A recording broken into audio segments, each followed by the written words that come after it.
Hello, good afternoon if you're in the UK, and welcome wherever you are across the globe. You are here with Tony McClelland on the Tony McClelland Show, here every single week at the same time, speaking to you about all things social impact, justice and mobility. And all of you will know that I'm so passionate about anything criminal justice, specialist education and care. And today we are speaking about the Metropolitan Police Casey report, and I have a fabulous guest. So while we warm into me introducing my fabulous guest, if you are here joining me, then do come on and say hi, and I will make sure that I give you a shout out. Come on the comments and just let us know where you are watching from today. So today I have the fabulous Dr. Angela Herbert, who is here joining me on the Tony McClelland Show. Welcome. Hello, Tony, and thank you for the invitation. You're welcome. And well, I think those people that have been watching, you know, I've got some regular people that come here every single week. They know me. So just, would you like to introduce yourself, Dr. Angela?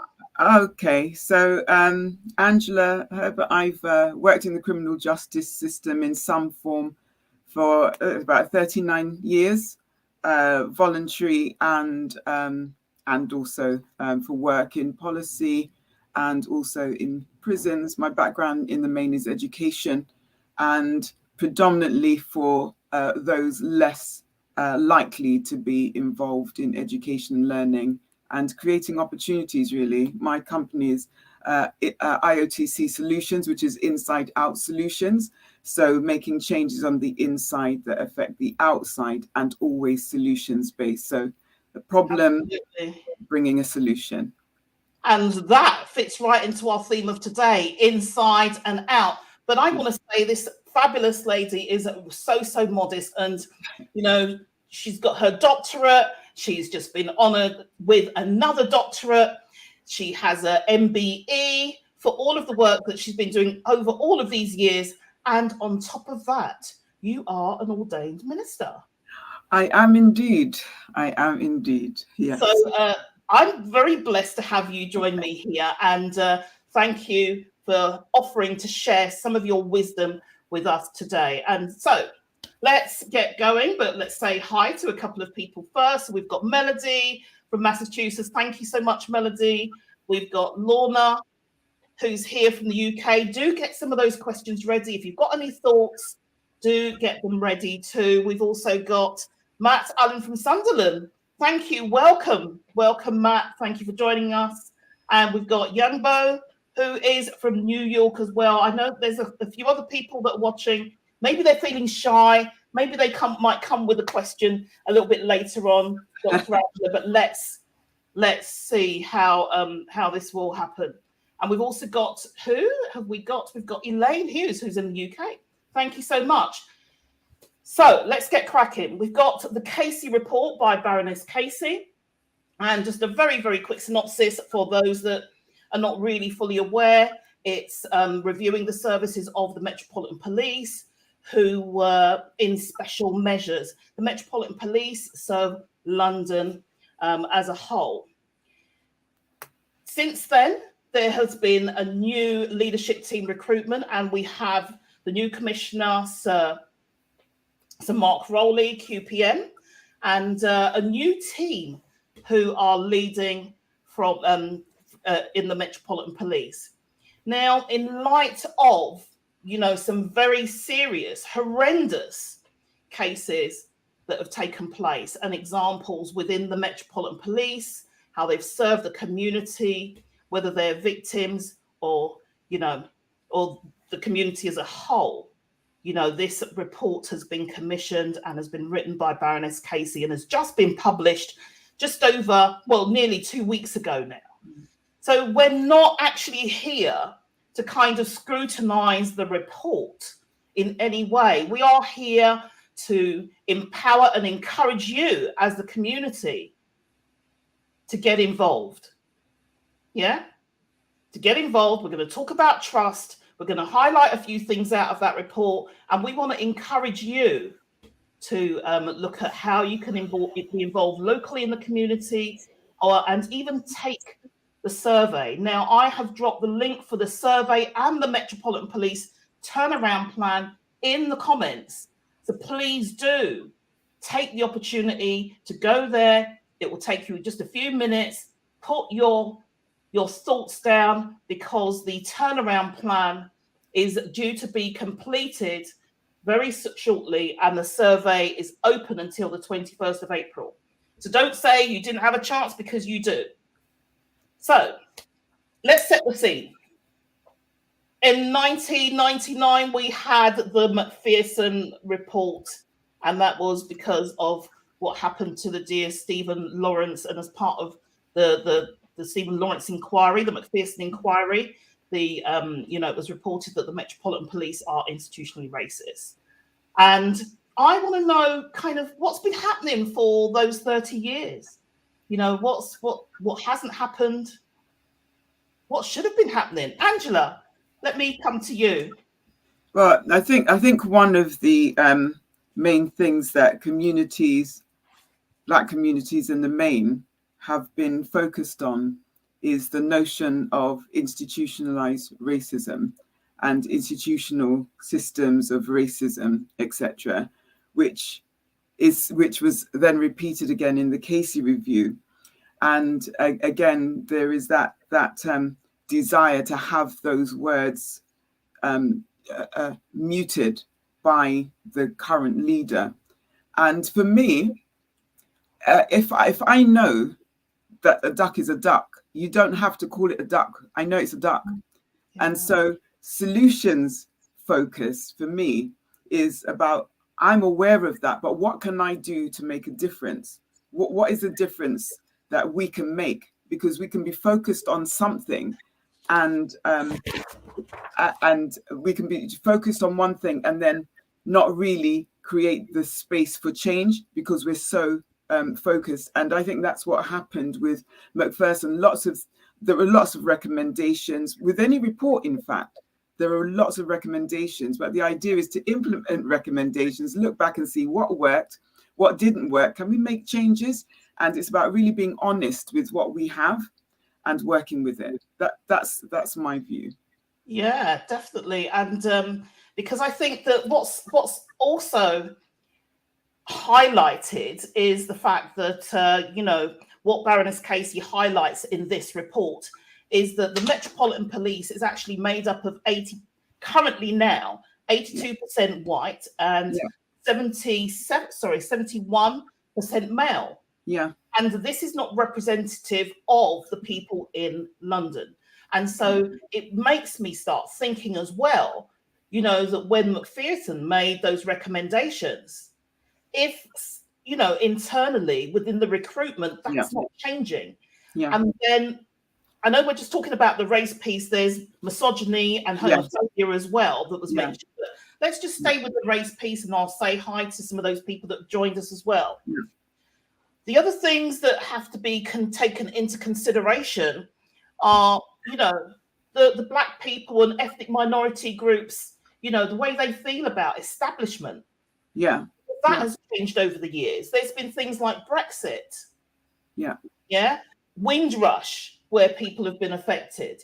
The report that was written by Tony Sewell, the interview with Harry and Meghan, and what came out of that in relation to the monarchy George Floyd, what has happened there, and the impact here, and the disproportionate number of Black people in the criminal justice system, you know, COVID, etc. The list goes on. And I think with those things there, in terms of the race, it hasn't kept up. The police haven't kept up, and that's what I'm kind of feeling. I don't know if you've got any thoughts around that, Angela, but while you get your thoughts together, let me just say hi to a couple of other people. Is that okay? So let's say hi. We've got Dixie from the UK. Thank you so much, Dixie and Joseph, for joining us. We've got Yusuf. Welcome, Yusuf. Get some of those questions ready or your thoughts together. We've also got Matt saying hi to Elaine, but we've also got Rob Neal. Welcome, Rob, from Harrow. Thank you so much. I know that you've done some fabulous work as well in the race disparity. And we've also got Elaine. He's saying to connect, Donna Murray-Turner to connect. And I've also got a LinkedIn user who I think is Paul Murray. And he's just saying, having a quick look in. You're welcome anytime. If you've got any thoughts, then do come back. But Dr. Angela, let's come back to you. You know, in relation to the race piece that I just mentioned, what are your thoughts? So in relation to race and organizations, it's actually within it's in society. So every point that you made, every institution, in actual fact, in healthcare, wherever you look, there is an element of racism. There is, and we'll call it that. In terms of recruiting more Black people to services, to police, we're focused on police, but this also impacts on prison and probation. It impacts on fires, any public service, really. But a point in Casey's review that is really poignant when we're looking at recruitment and retention of Black officers. 81% of Black officers face misconduct.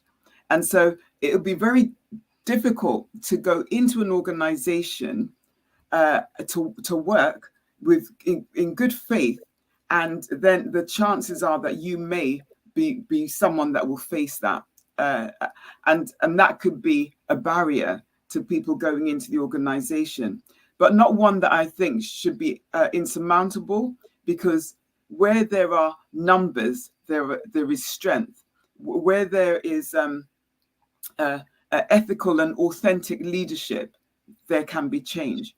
And so it's really a challenge to communities to say, right, we're going to go in and we're going to make a difference. But it's also about authentic and ethical leadership, where policies are implemented and where any diversion or deviation to that is addressed. There doesn't appear to be accountability, which is why things just keep rolling on, I believe. But also when you mentioned the word accountability, that also mentioned as well, Baroness Casey has mentioned that in terms of the processes for dealing with grievances or objections, for example, can actually it's going to make a change. So that's really, really important. One of the things that we do know, though, is that 500 up to 500 are being recruited every other month and going through a pass-out parade, which I've witnessed. You've been involved in as well, and you've been involved in some of that training too. So, and they talk as well about improved vetting at a very early stage. So these are some of the things that have actually been said are going to be happening there. I don't know. Did you want to say anything more on the recruitment piece? I think the point in relation to vetting or any terms of accountability depends on who's doing it and who is accountable to who. So who's doing the vetting? I mean, currently, which is a bit of a sideline perhaps, where we're looking at where the Prime Minister is looking at sentencing. There's the debate about sentencing of sex offenders, where they have very low sentence. So it depends on who's doing it. Well, I think part of that, part of that, Dr. Angela, is really about where does your loyalty lie?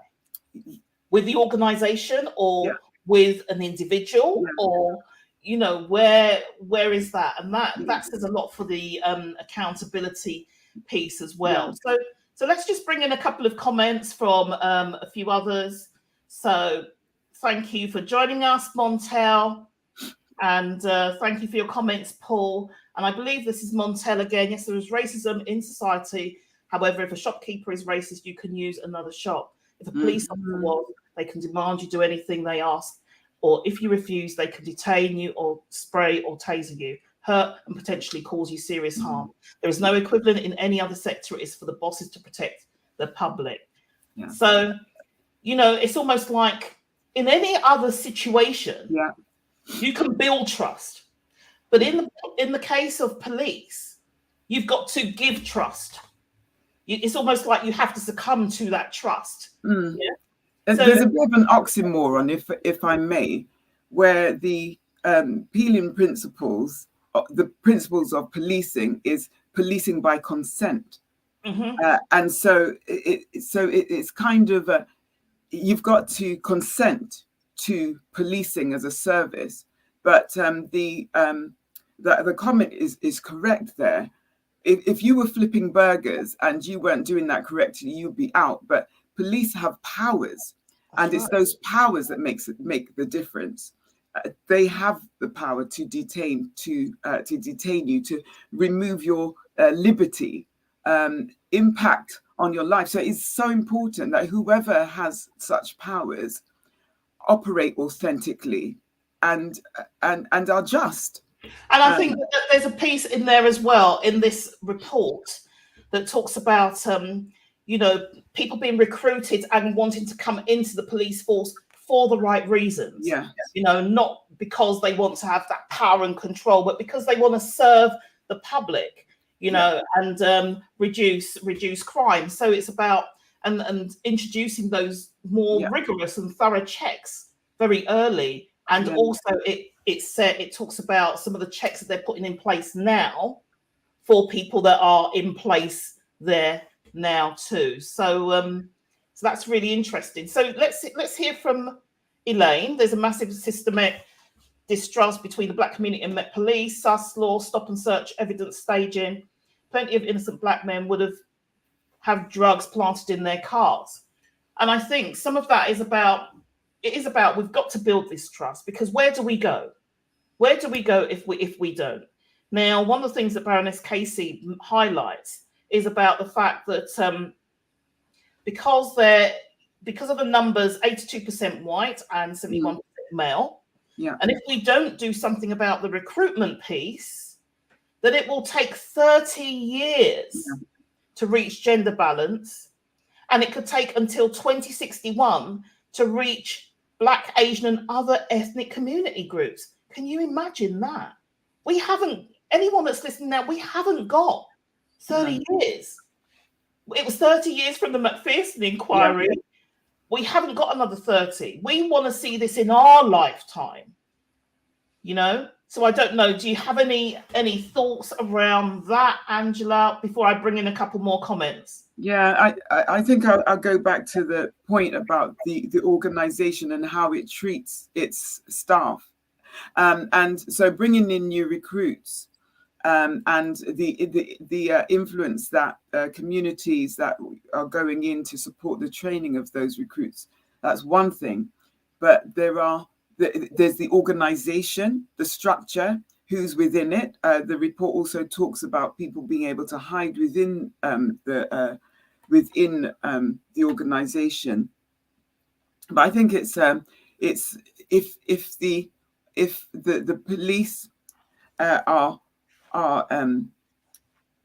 open in terms of listening to their staff internally now, start working within, with Black staff and other staff within the organization.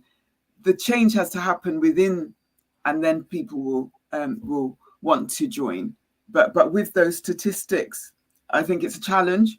One has to be brave enough and sufficiently committed to going in and facing whatever they have to face. Because my background in the prison service, there is like a continuation. The only difference is the uniform, and so really you do have to have a sense of strength, maintain your own moral code, because the organization where there is established staff, they'll have a way of doing things, and so newbies coming in. Well, I think that's organizational culture, isn't it? And it being embedded. And I think there's a wider piece as well in terms of whether it be the prison service and even the fire brigade. The local fire brigade came up recently that had some of the same kind of things. So it makes me really start thinking more broadly about establishment and some of these large public sector groups and the disadvantage around that. So let's just bring in some of these thoughts and comments here. So we've got Dixie-Ann. This is around sit within white fragility when it comes to having honest discussions around race. Disparity of how people of colour have been treated has been a direct barrier to the low participation and engagement, as trust has been historically broken. However, people of colour have to continue to challenge those barriers by being engaged in the process of policy change and develop critical thinking around how we reprogram those entrusted to protect us. I think you've got the right attitude there, and that is exactly what this is about. This is about how can we be the change that we need to see, and how can we be involved in some of those processes.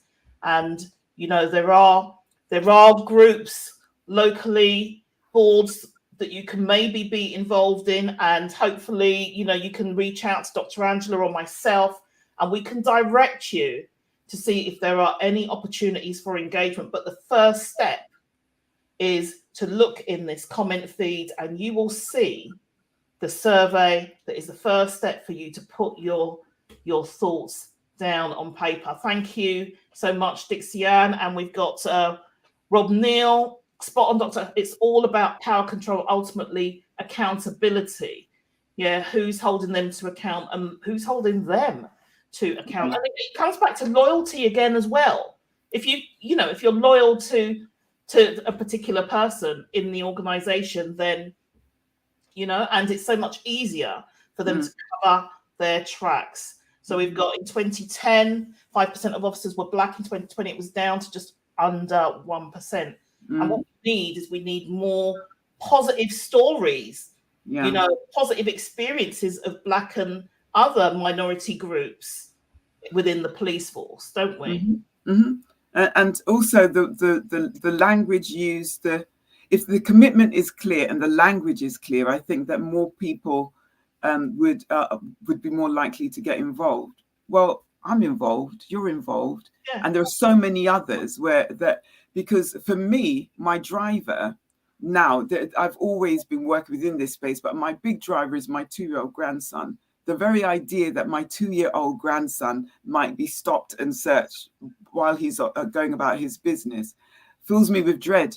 I'm here to make a difference, and for other grandchildren, for other sons, and for other brothers, etc. And we can make that difference. I really believe. And there are so many people with different professions and skills as well that can come into this space, because being a police officer does not give you all of the knowledge and skills you need. We need to work together in order to make that difference. Absolutely. Thank you so much for sharing that. And I'll tell you what my driver is. My predominant driver is the fact that 30 years ago, I was here. Same place, different case, same place. And, why are we here? And this is, so I'm still asking myself this question, but I'm also asking that, but knowing that I'm happy to help and do what I can to make a difference for the next generation. But I want to see change in my lifetime. And that's part of the reason. So I do this all the time. I'm not going to sing, don't worry. But when I went to Sunday school, there was a song that said, Jesus bids us shine with a pure, clear light, like a little candle burning in the night. In this world of darkness, so we must shine, you in your small corner and I in mine. And so the idea is that we do something. It looks like the odds are stacked against us. The report hasn't, you change the date, information is pretty much the same in most institutions, but we can't lose heart.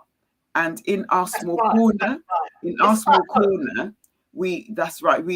join hands in our small corner, a flame here and a flame there. And, eventually we'll have a blaze.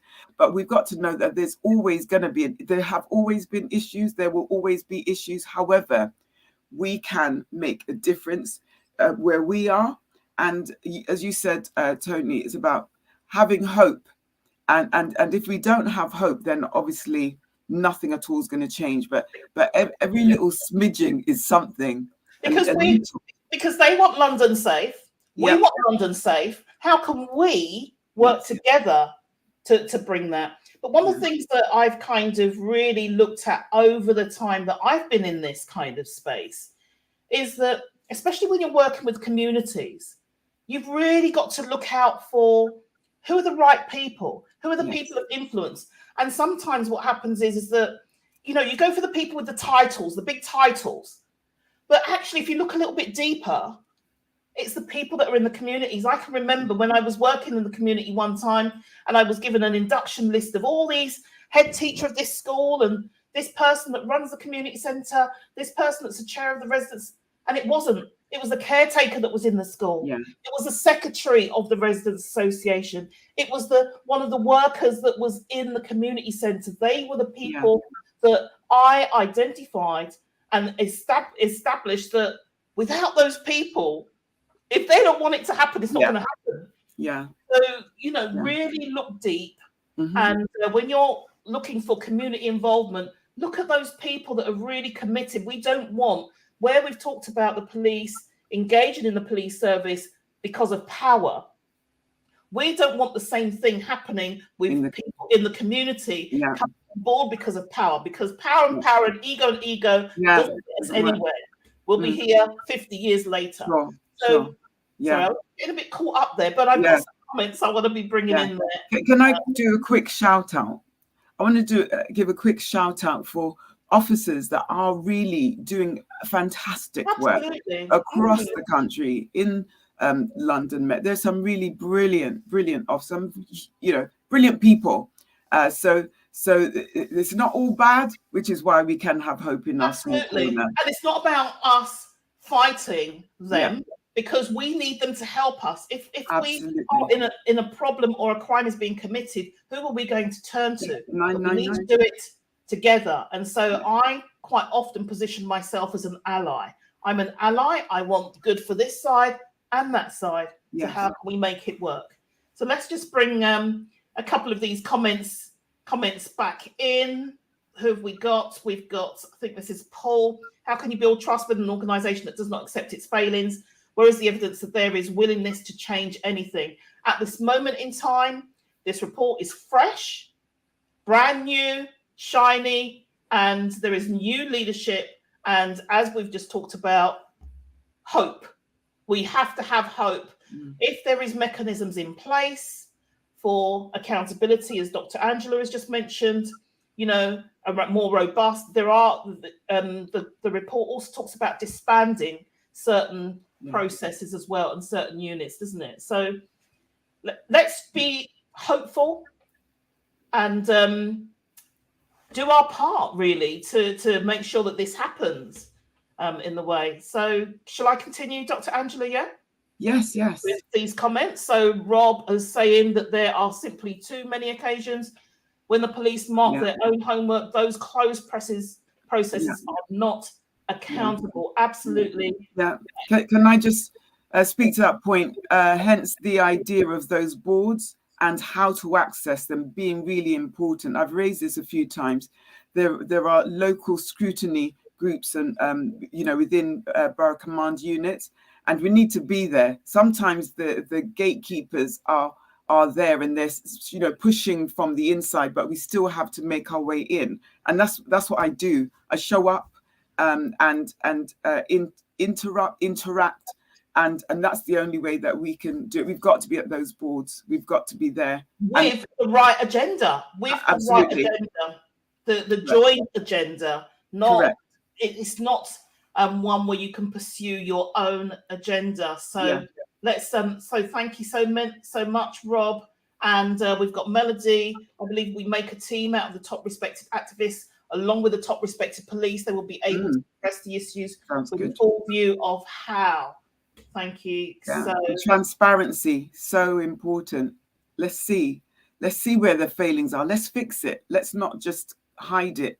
But one of the things as well is that when we're encouraging people to come forward and be involved, we have to, because there are certain elements of the community or certain parts of the community that are just so busy fighting. Yeah. And we should have to keep fighting. And sometimes you're fighting something that you don't need to fight because it's actually there. So let's be mindful of that and look at what the opportunities are, because we may not need to keep fighting. But work more. I think that they're probably different. This is so vast, and there are different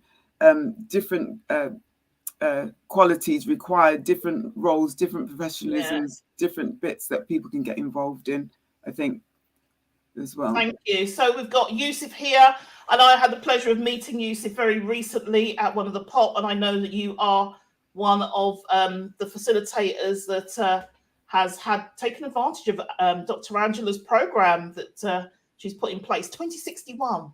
This projected date is likely to increase if trust and confidence is low. This will continue to be a barrier. Moreover, there is no point in focusing on recruitment just to satisfy targets when attrition is so egregiously bad, as well as promotion and development.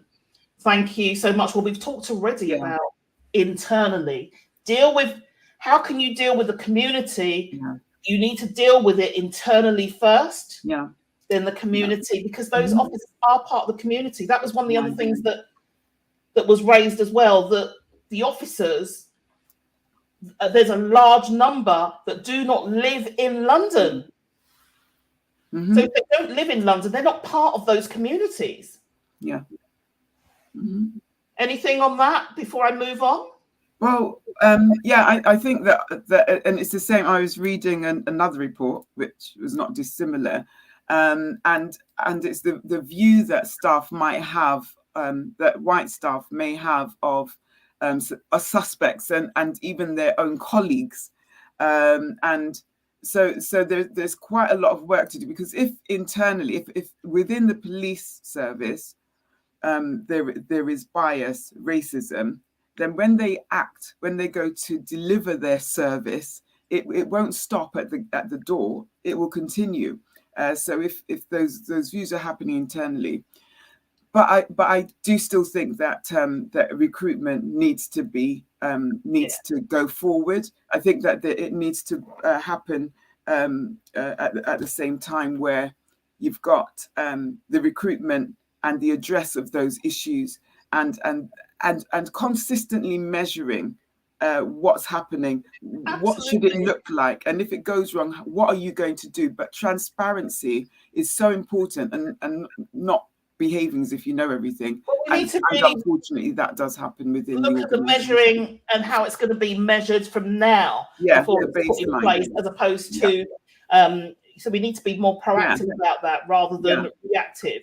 And that's really important. But as you were speaking, it was making me think about the recruitment now. Even if that gets right, and I know that the L&D team are doing lots of work around this, and there's some facilitators on the comment chat as well. So respect to the work that you're doing. You're part of the community that are stepping forward.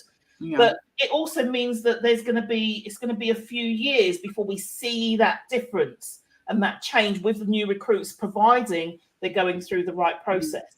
But what's happening is, if they're being managed by some of the people that are, potentially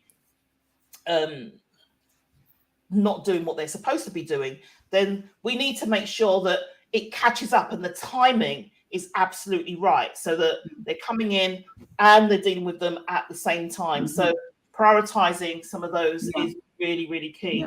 But one quick point in relation to the facilitation, in the main, the facilitators that IOTC Solutions have trained. we've looked back at the evaluation of officers before and after. So the experiences that officers are having with facilitators, the feedback is more positive, whereas maybe 6 months, a year ago, sometimes the feedback was really very negative, because you can't just bring people off the street to sit and say, here, do this, without having the skills to do that. Absolutely. And so we've got a professional group of individuals, and it's also about identifying our areas that we need to develop, and where we need to gain knowledge and understanding to support that process. What I am looking to do is an evaluation piece, whereby we can see what difference it makes. Because, okay, it's going to take many years to see what difference community involvement has made. But within borough command units, they will have those new officers who will be able to talk about their experience. So I've had feedback from communities. I know how they feel, and so this is how I want to police as an individual. And then what has those been? Have their supervisors been supporting them, and has there been a difference? And just looking at those small, groups, and then perhaps rolling out those models of good practice. Absolutely, and I think that's really key, how it's going to be measured, because I know that the facilitation that I sat in on and observed, there was some really good feedback that was coming through from these new recruits, and I went through a process of feeding that back as well, and they did listen. How far that goes within the plans, I'm not clear, but they did actually listen. So I think it's step by step, but I'm hopeful that we're going in the right direction. And again, you're playing your part, I'm playing my part. There's a few people on the comment thread that are playing their part, and we need more people with the right agenda to get involved in this. So let's just have a look. So we've got someone saying, Lorna, I agree. One must first accept there is a problem. The thing about institutional racism is a definition. It can be seen or detected in processes and policies that disadvantage minority communities. How can anyone say this isn't evidence-based? Well, it's not just the racism. We misogyny has been mentioned, as well as homophobia. I know that we've kind of focused in on that particular area. Did you want to say anything? Time's running. Yeah, there's intersectionality as well. So if it's black, it's woman. If it's black, it could be sexuality. It could be anything. And for me, I'm not waiting for someone to call a duck a duck. I know it is, and I'm working to make a difference. If an organization, a leader, is brave enough to say what the thing is, I think trust will escalate very quickly.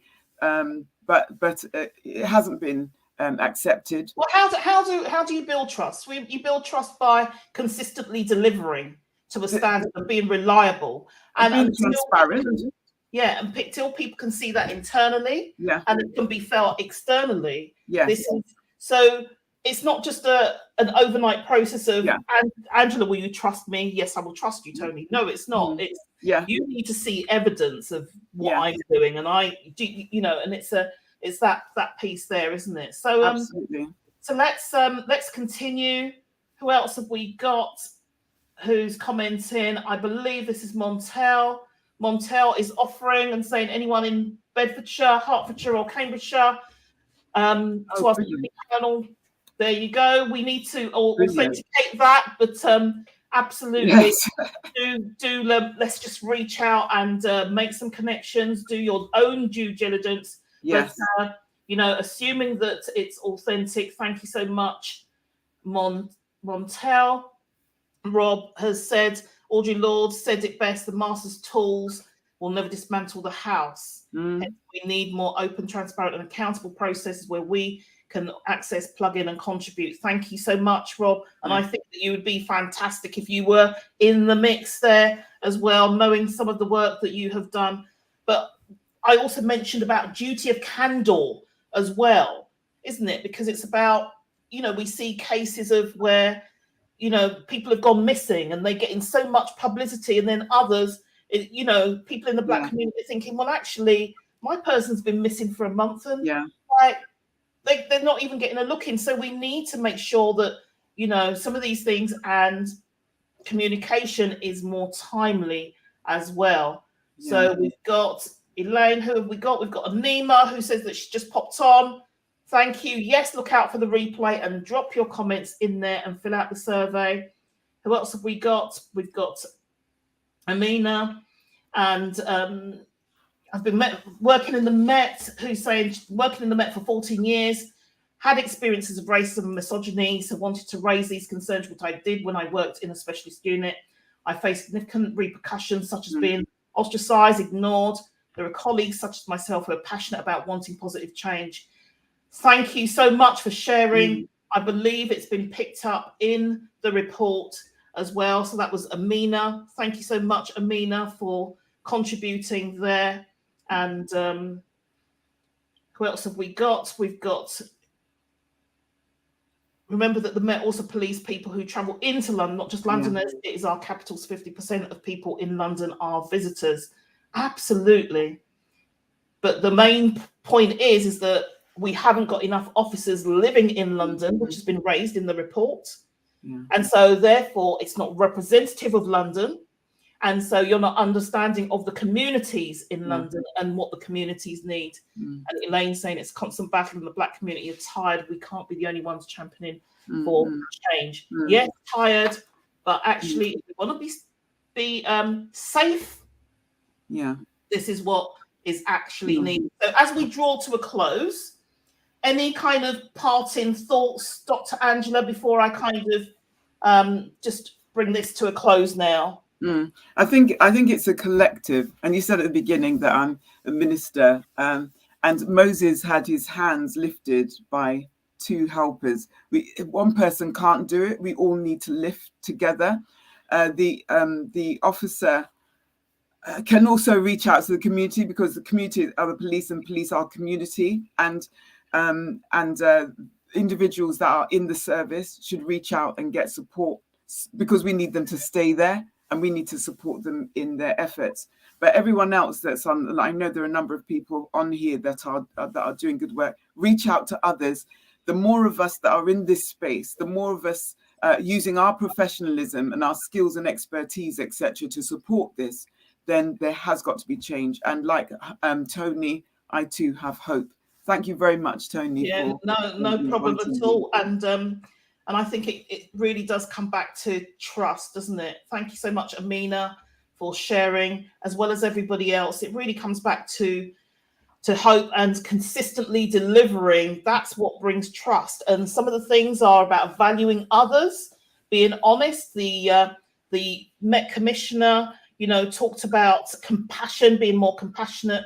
And he made a statement which talks about, you know, that the standards you walk by are the standards you live by, or something to that effect. And I think that's really, really quite powerful. Working with integrity, reliability, and competence are really, really important. Being transparent, and I mentioned duty of candor as well. So these are some of the things that need to happen, but they can't do it if we're fighting them. You know, we've got to ease up a little bit, just work together so that we can make the London safe for all. And on that note, I just want to say thank you to everybody that's joined us. Just a very short discussion today, but really, really appreciate all your thoughts, messages. You know, if you want to read this 325-page document, good luck. See if you can get to the end of it. But actually, you know, it says an awful lot just in the foreword and the concluding thoughts right in the beginning. But on that note, I just want to say thank you to Melody, Lorna, Matt, Youngbo, Elaine, Dixie, Yusuf, Matt, Rob, Paul, again, and a few others. Who else have we got? Anima, who's going to watch it later, and Amina as well. And if anyone wants to find out locally, and Montel, locally, about what's going on in your area, reach out to Dr. Angela and I, and we will try and find the information for you or redirect you to other places. But the first start is really just making sure that you complete the survey. And on that note, I just want to say thank you, Dr. Angela, for gracing us with your presence. You know, Easter, it feels like the resurrection of the Metropolitan Police here, you know, so let's be hopeful and let's just take a breath and, you know, move forward, recognize where we are and move forward. So I just want to say thank you so much and continue your great work. Thank you, Tony. Nice for. So I'll be here next week and with another topic, and I'll see you then. Bye for now. Thank you for spending time with me and my guest today on Critical Reflections with Your Critical Friend. Today, you got just a very small sprinkling of Tony's fairy dust. But if you'd like more, then do reach out for speaking or hosting. It's TonyMcClellan.com. For social impact, social justice, or social mobility, check out our work at firstlifegroup.com. I look forward to hearing from you. In the meantime, feel encouraged, be inspired, be empowered, and make a difference. Bye for now.